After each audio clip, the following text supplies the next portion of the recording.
viewers, welcome once again to the Career Bite, and thank you for your feedback, thank you for your questions, and thank you for your interactions. Today, we'll look at how to make the plan. Think through the plan.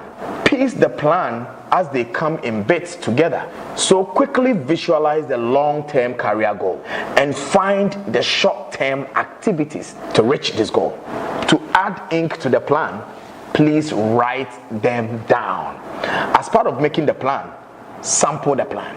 So for example, your long-term career goal is to be a project manager of a company with global presence. You have to write down your short-term activities. Number one, you need to learn more.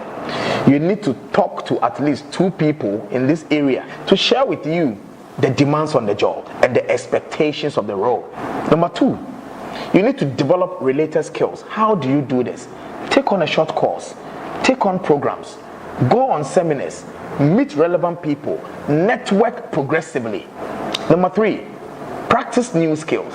Show interest in other areas of work to practice additional knowledge.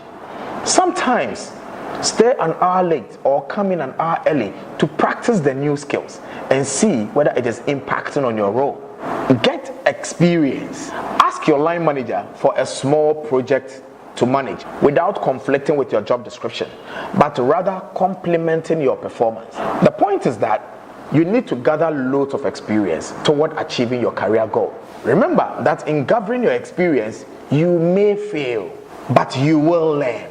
To be a project manager, consistently and deliberately add on to knowledge. You have to constantly calibrate.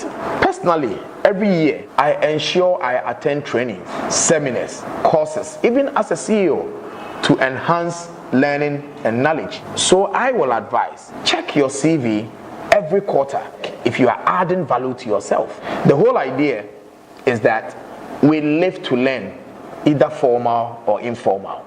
That is why we apply ourselves to lifelong learning process of refreshing our knowledge. The last thing you could do to yourself is to stop your brain from improving.